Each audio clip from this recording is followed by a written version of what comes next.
All right. What can I talk about here? So, this story, I'll leave this pretty illustration here. All right. And switch the overlays. We are now in the discussion phase of this stream, which also shouldn't take long. Again, this story, even though it is only 2 pages and a half long, makes use of a lot of repetition.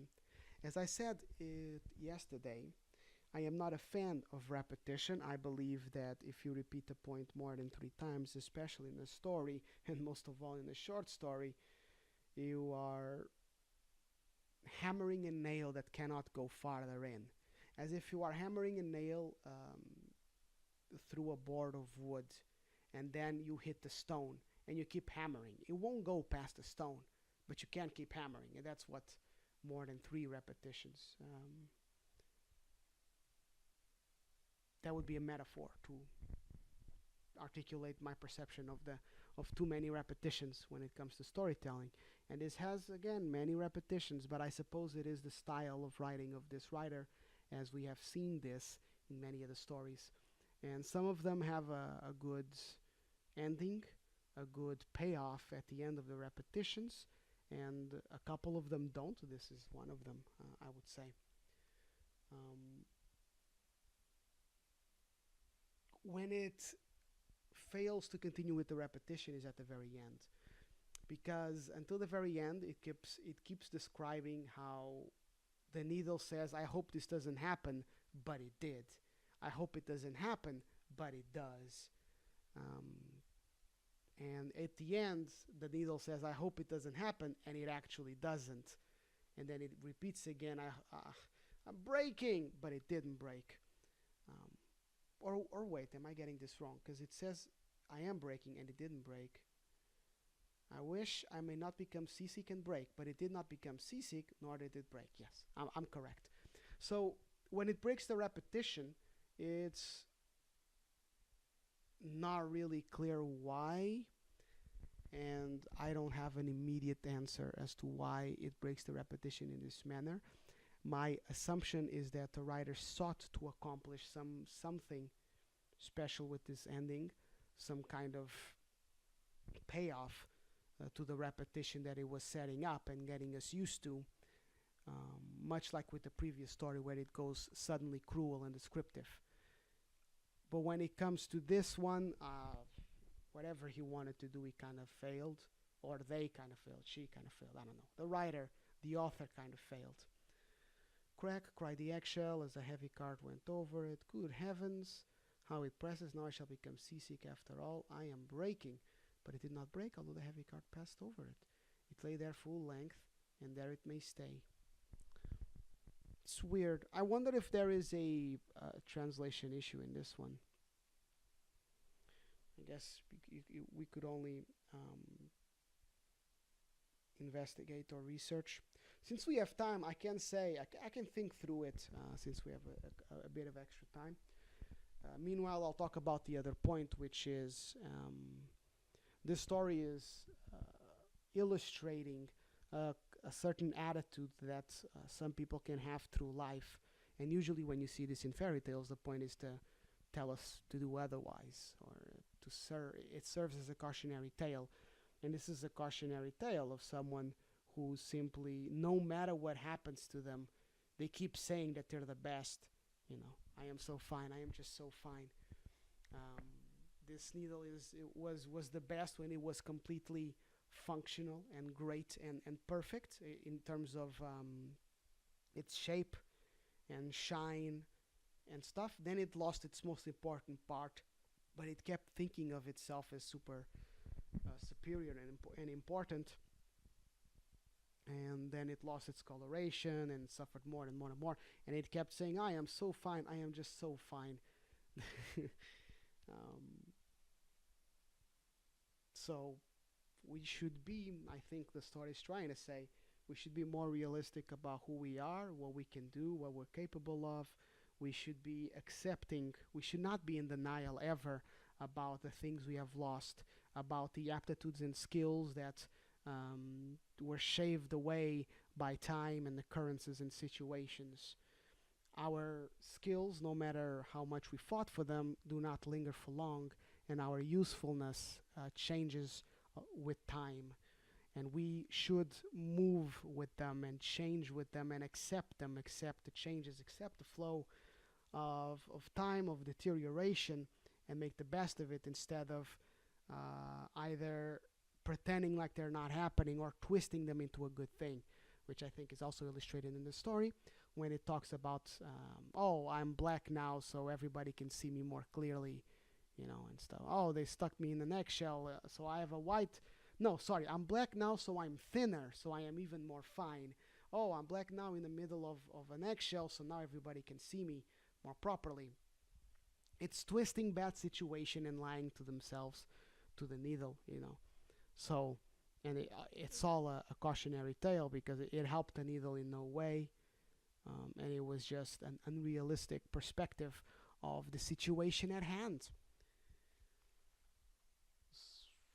But what I don't like is that we don't see these attitudes punished, so to speak, that directly. The other stories are very direct about um, how the attitude contributes to the situation. While here, you really do feel like there's nothing that it can do about the situation because it's just a needle. It can't even move or anything.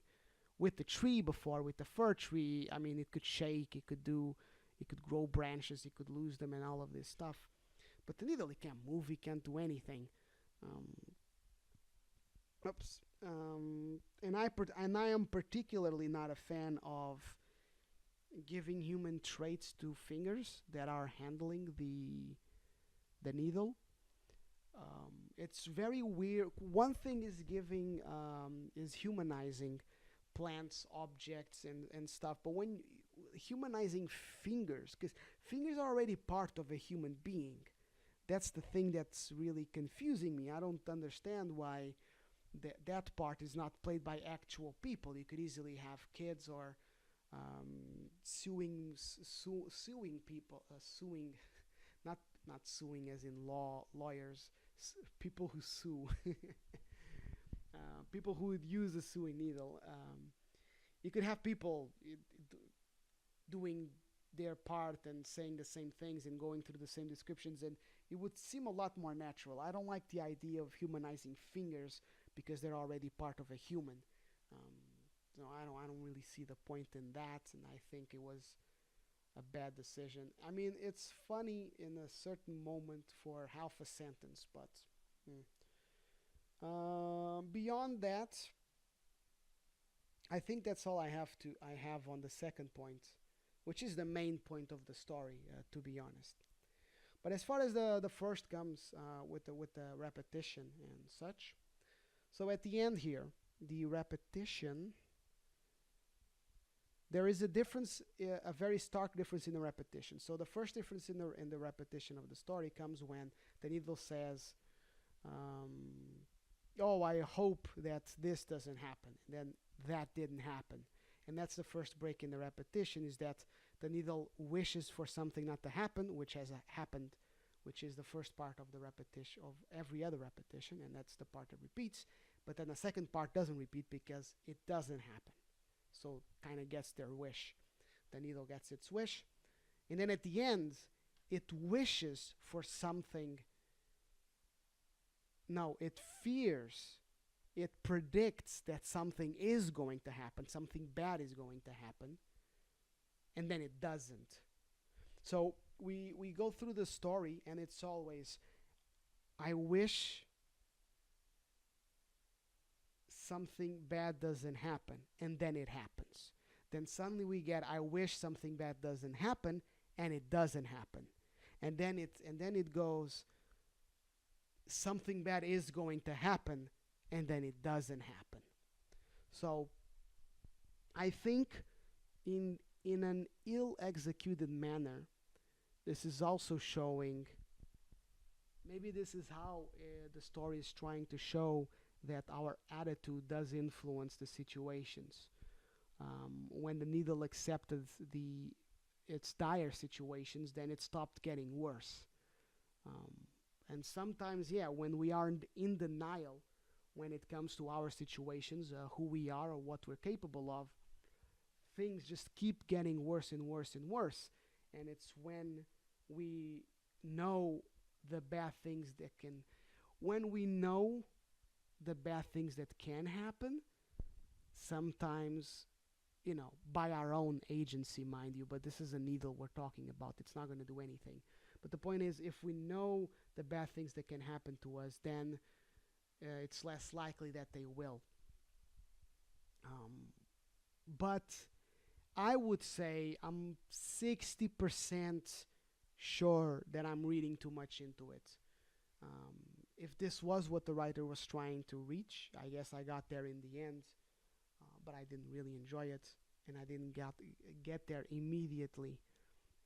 And I would say that most people won't get there immediately. I don't know how many will get there that fast. So then I don't like that. I think stories should be immediately perceptible. The certain parts of the stories, not the stories themselves and everything that um, is meaningful within them, but the most important part or parts, depending if it's a big novel, the most important part or parts of a story should be immediately perceived and understood by the vast majority of people who encounter it, who experience it. That's how I feel storytelling should go. And if it doesn't, then nice try, guy. Better luck next time. So those are my thoughts on the Darning Needle. I hope you found them interesting. Even if you didn't find the story interesting, I sure didn't. Yeah, it's kind of meh. But still, there's always something to think about when we're talking about classic fairy tales. Thank you for listening, and do remember that it is very important to enjoy your rest, to make good use of it. With that in mind, I hope you have a nice weekend, and I will see you next week for kind of a big story. I'm going to have to start a bit earlier, probably. Take care. This is Cuscopia signing out.